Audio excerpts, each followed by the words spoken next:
বৃদ্ধ লোকটি খানিকটা মাটি এনে নদীর পানিতে ধুতে থাকে। পরক্ষণেই মাটির মধ্যে দুটো সোনার বল খুঁজে পায়। মুরব্বী বুঝে যায় আশেপাশে নিশ্চয়ই কোনো সোনার খনি আছে। সে আরেক জায়গায় মাটি খোঁড়ে, কিন্তু এবার কিছুই পায় না। সে বুঝতে পারে ভুল ডিরেকশনে যাচ্ছে, তাই জায়গাটা মার্ক করে অন্যদিকে চেষ্টা করে। এবার 4 টুকরো সোনা পায়। এরপর একে একে 8, 13, 7, 3 আর 2, সবশেষে কিছুই পায় না। বৃদ্ধ লোকটি খুশিতে আত্মহারা হয়ে ওঠে। সে সোনার খনির অনেক কাছাকাছি চলে এসেছে।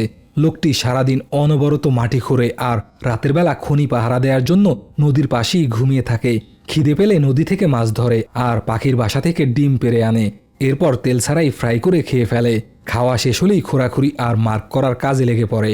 এভাবেই দিন গড়াতে থাকে। সে একের পর এক বড় বড় গর্ত খুঁড়তে থাকে, এমনকি তার পাওয়া সোনার সাইজগুলোও বড় হতে থাকে। অবশেষে সবগুলো গর্ত আর মার্ক অ্যানালাইসিস করে সোনার খনির একজ্যাক্ট লোকেশন খুঁজে বের করে। সারাদিনের পরিশ্রমে লোকটি অনেক ক্লান্ত ছিল। তার সমস্ত শরীরে প্রচণ্ড ব্যথা, কিন্তু সবকিছু উপেক্ষা করেই গর্ত খুঁড়তে থাকে।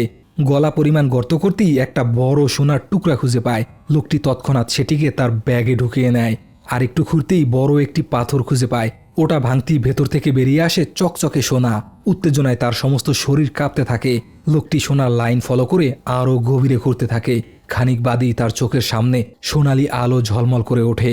লোকটি আনন্দে আত্মহারা হয়ে যায়। হঠাৎ করে একটি ছায়া দেখতেই তার মুখের হাসি জমে বরফ হয়ে যায়।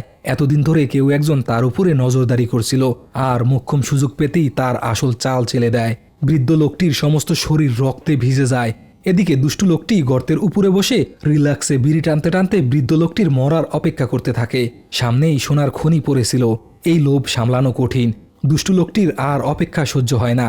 বৃদ্ধ লোকটির রক্তে ভেজা শরীর দেখতেই গর্তে ঝাঁপ দেয়, কিন্তু পরক্ষণেই বৃদ্ধ লোকটি তাকে জাপটে ধরে আর শুরু হয়ে যায় ধস্তাধস্তি।